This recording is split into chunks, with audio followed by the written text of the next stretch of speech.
En question principale, je reconnais maintenant le député de Jean Talon. À Washington, le premier ministre a continué de demander la renégociation immédiate de l'accord de libre-échange Canada-États-Unis-Mexique. Il a aussi dit, je le cite, « On est prêt à beaucoup de compromis sur l'aéronautique, la forêt, peut-être dans la sécurité à long terme de l'aluminium. Beaucoup de compromis. » Est-ce que la ministre de l'Économie, de l'Innovation et de l'Énergie, elle peut se lever ici en Chambre pour nous dire qu'elle va protéger ces trois secteurs?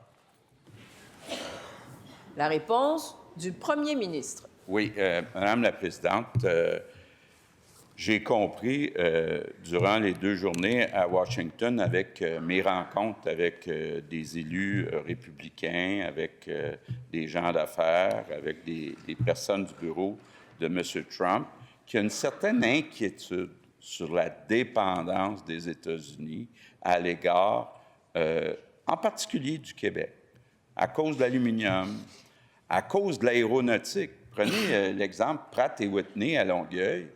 Bien, demain matin, quand ils envoient des moteurs aux États-Unis, Pratt & Whitney, bien, si jamais on décidait, pour une raison qu'on ne peut pas imaginer, de fermer ça, les États-Unis se retrouveraient dans la merde.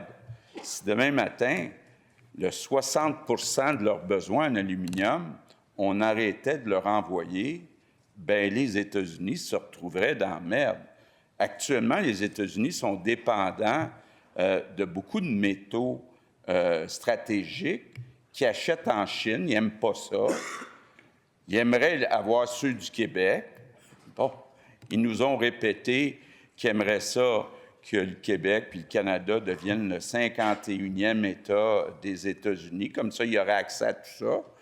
On leur a dit qu'il n'en serait jamais question. Mais, Madame la Présidente, c'est un peu normal qu'on essaye de trouver une entente pour rassurer les Américains, mais continuer de profiter du marché américain, donc négocier le plus rapidement possible. Première complémentaire. Donc, j'ai demandé si on pouvait rassurer des secteurs que le premier ministre a dit que peut-être qu'il ferait des concessions importantes, pas de réponse. Puis là, il parle des inquiétudes puis de rassurer les Américains. Qu'en est-il des gens dans les régions du Québec? Parce que le ministre a dit qu'il pourrait imposer des tarifs additionnels sur l'aluminium, en plus de ceux que les Américains menacent d'imposer.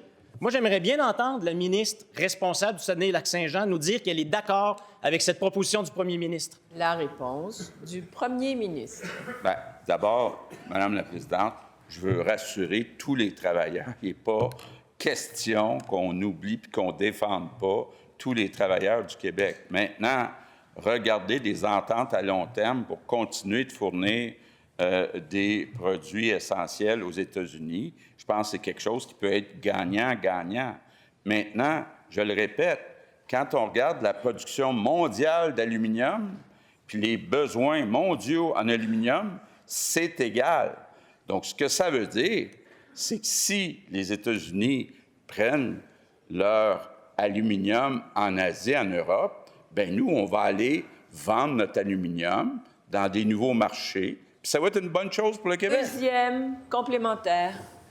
Le premier ministre nous avait dit qu'il faut garder la tête froide. Puis là, je l'écoute réfléchir tout haut ici. Il est allé à Washington réfléchir tout haut. Il veut se lancer tête baissée dans une renégociation de tout l'accord de libre-échange. Mettons tout sur la table. Là, il y a son jeu de cartes. Là, il montre ses cartes à tout le monde. Voici ce que je suis prêt à laisser tomber tout de suite. Tout ça, ça a l'air de la panique, de l'improvisation, et ça affaiblit le Québec. La réponse du premier ministre. Bon. Madame la Présidente, on voit à chaque semaine une nouvelle menace de M. Trump. La dernière chose qu'on veut, c'est de commencer à seulement régler ces menaces-là une par une, mais de continuer à en avoir une nouvelle.